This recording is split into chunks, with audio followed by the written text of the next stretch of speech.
ça fait très mal. Ça fait très mal parce qu'on a l'impression d'être de l'inachevé en fait. Ouais.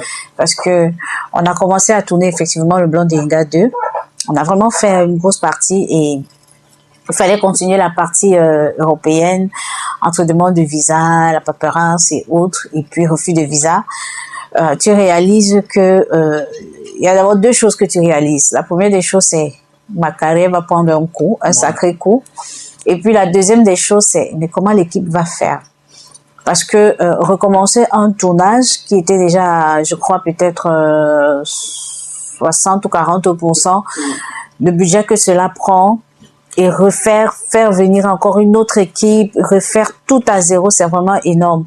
Donc moi, je me suis mise à la place en même temps du réalisateur et en même temps à ma place parce que je savais que ça allait faire boum, quoi.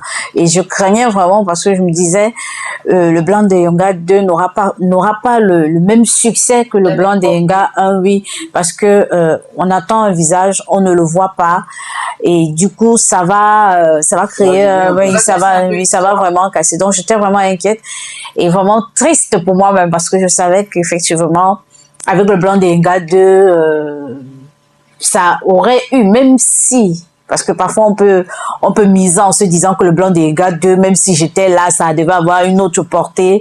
C'est clair que le public accompagne le personnage dans l'histoire. Le public veut bien voir le personnage arriver en Europe. C'est vrai que ça aurait eu une autre portée, mais bon, qu'est-ce qu'on peut dire? Je n'y peux rien. Ça a été la volonté de Dieu. J'ai pas pu faire le Blanc d'Enga 2. En remettant entre les mains de Dieu. Ça a pris combien de temps pour te relever de ça? Alors, honnêtement, j'ai pas mis beaucoup de temps pour être relevé de ça, parce que quand on apprend en fait ce métier, on nous prépare mentalement à vivre plusieurs étapes de la vie. Et forcément, c'est comme on peut te dire demain, surtout au cinéma, quand tu ton personnage il meurt. Le réalisateur est libre de faire tout ce qu'il veut par rapport à un personnage. Donc, du coup, c'était un peu, comment je vais dire, c'était hard au début, mais après, étant donné que je fais aussi des scènes, des théâtres, donc du coup, j'étais tout le temps sur des projets, ça me permettait aussi un peu d'évacuer. Mais la seule chose qui était difficile pour moi, c'était le public. Parce que le Blanc d'Enga tellement a eu un grand succès que c'était quasi impossible de passer quelque part si on ne te posait pas la question de savoir pourquoi on ne te voit pas dans le 2, pourquoi tu ne fais pas le 2, pourquoi on ne te voit pas dans le 2. Donc il fallait répondre à tous les carrefours, dans les taxis, à un moment, c'est peut-être le poids ou bien la pression du public qui te fait